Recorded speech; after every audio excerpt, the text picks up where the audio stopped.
بأسرع من الصوت، القاذفة النووية الأمريكية البعيدة المدى B-1B تحلق في سماء المنطقة العسكرية كاب درعا لأول مرة في المغرب.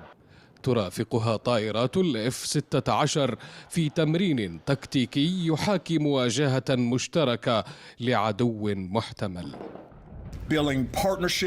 بناء شراكات عبر القارة الإفريقية لتعزيز الجاهزية العملياتية المشتركة بين الشركاء الأفارقة حتى نتمكن من مواجهة بعض التحديات التي نواجهها لإرساء الأمن والاستقرار.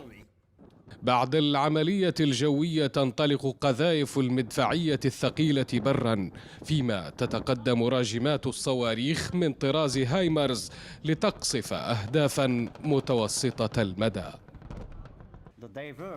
التمارين التي تمت برمجتها تهدف لتعزيز قابلية التشغيل البيني بين القوات المشاركة وتوحيد التكتيكات والتقنيات والقدرات في مختلف العمليات. وتعد مناورات الأسد الإفريقي الأضخم من نوعها في القارة، وقد شهدت هذا العام مشاركة أكثر من 6000 جندي منهم إسرائيليون يشاركون رسميا للمرة الأولى. على مدار عقدين تقام مناورات الأسد الإفريقي مرة أخرى في المغرب لترسخ استراتيجية أمريكية للتعاون العسكري مع المملكة في مواجهة التحديات الأمنية والتهديدات الإرهابية التي تشهدها المنطقة. أنس عياش، الشرق، طنطان، جنوبي المغرب.